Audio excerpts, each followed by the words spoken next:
Hats off Srikanth Reddy brother. మొత్తానికి చెప్పినట్లుగానే ఇండస్ట్రీకి మంచి హిట్ ఇచ్చి ఒక రకమైన మంచి ఇది చూపించావు కదా బ్రదర్. మొత్తానికి మంచి డోస్ ఇచ్చావు బ్రదర్, షేక్ చేసావు మొత్తానికి. సో మంచి పబ్లిక్ టాక్ కూడా అందరికీ కూడా చాలా జెన్యున్గా చాలా మంచి టాక్ వస్తుంది. సో ఇదందరూ చూడాలని, చాలా హిట్ మూవీ అని చెప్పాలని రకరకాల కామెంట్స్ వస్తున్నాయి. సో అంతా కూడా పాజిటివ్ వైబ్రేషన్స్ ఎక్కువ ఉన్నాయి. సో కొత్తగా అయినా ఇది ఒక రకమైన దీన్ని మనం ఒక రకమైన ప్రాక్టికల్ ఎగ్జాంపుల్గా తీసుకోవచ్చు.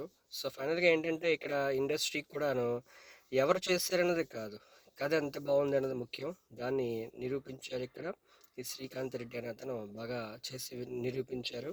సో కథ తర్వాత ఆ మూవీ చేసే విధానము, స్క్రీన్ ప్లే, ఇవన్నీ కూడా చాలా ఇంపార్టెంట్. సో అంత మనీ పెట్టి, అంత ఓన్ మనీ పెట్టుకుని అలాగా మూవీ చేసి ఈ రోజున హిట్ కొట్టి ఈ రోజున నిజమైన హీరో అయ్యాడు.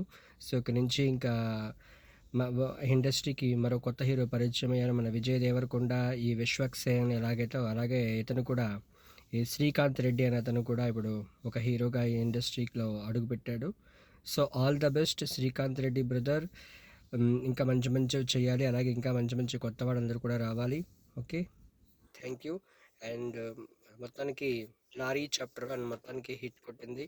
మంచి పబ్లిక్లో కూడా మంచి మంచి పాజిటివే స్ప్రెడ్ అవుతుంది, ఎక్కడ కూడా నెగిటివ్ లేదు.